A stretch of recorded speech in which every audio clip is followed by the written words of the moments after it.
Hello and welcome to episode 3 of the Stone Reform podcast series.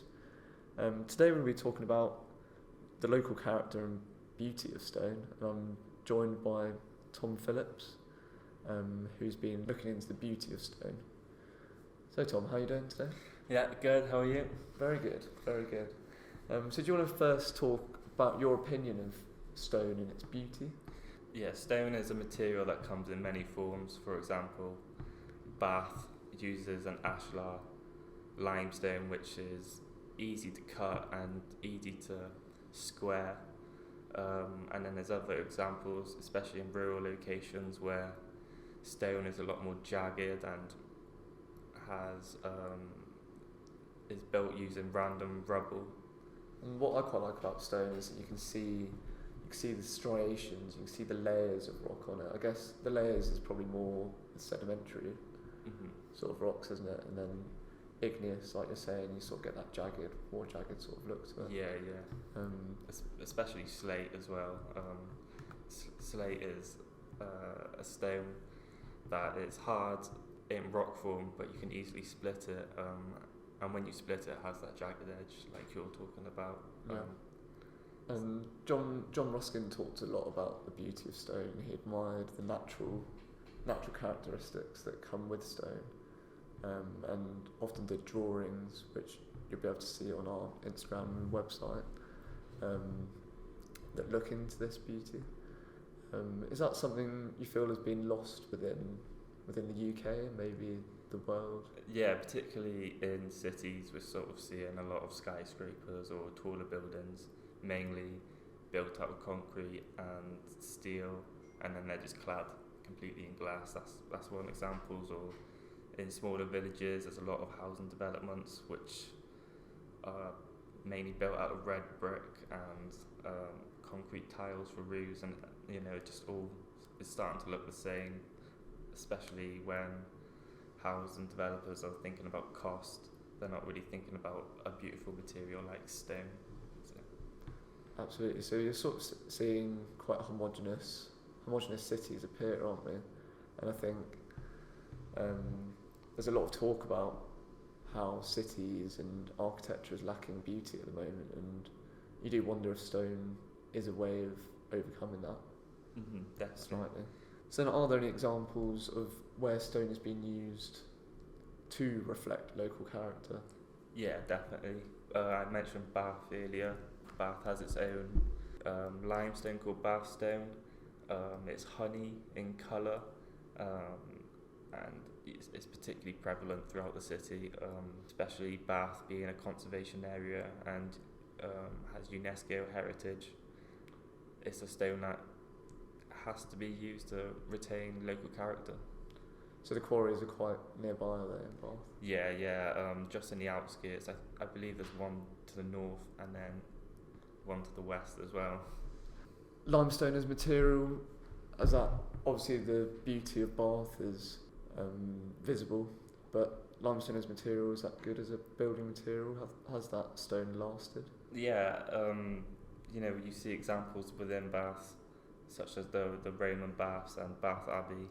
Whilst limestone is a porous stone, it can clearly last centuries.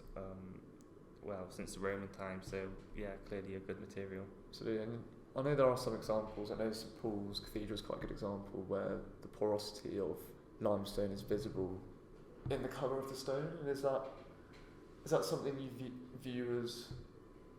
I mean, with St Paul's, you've got that sort of more grey colour coming to it because it's absorbed a lot of the smog of London. Is that something you see as a positive thing, as a negative thing? It can be a positive thing. It's sort of displaying the context and how it's changed through the period of time and how the city has changed. You've also got the Anglican Cathedral in Liverpool, which is sandstone, and that too has aged, and you can sort of see variations of its colour as well. Quite like that. I guess it's similar to Corten steel, where you've got that vision of the material changing over time. So I guess that could be seen as quite an interesting feature of stone. Are there any examples of igneous rocks that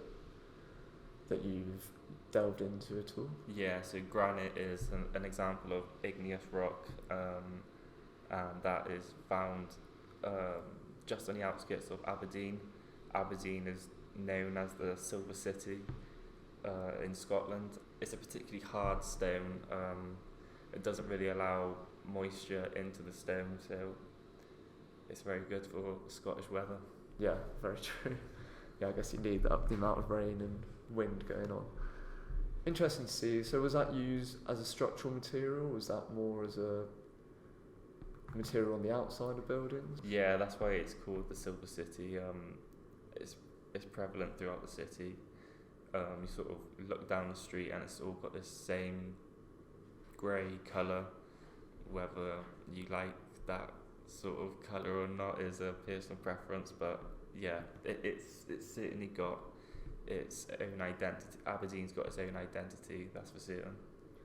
I know that we're looking at granite as a structural material due to its fire resistance, but also due to its strength in tension and compression.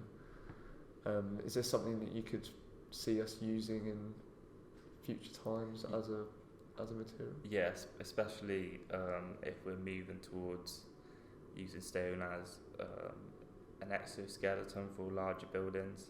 There's two examples at the minute, one by Eric Parry Architects in Islington, another by Groupwork. They produced a stone tower research project, and both projects used granite as the structural material, so it can clearly be done. And I think the quarries for granite are located, I think some is it in North Wales or Mid Wales, and then also some in Scotland as well. Yeah, that's it.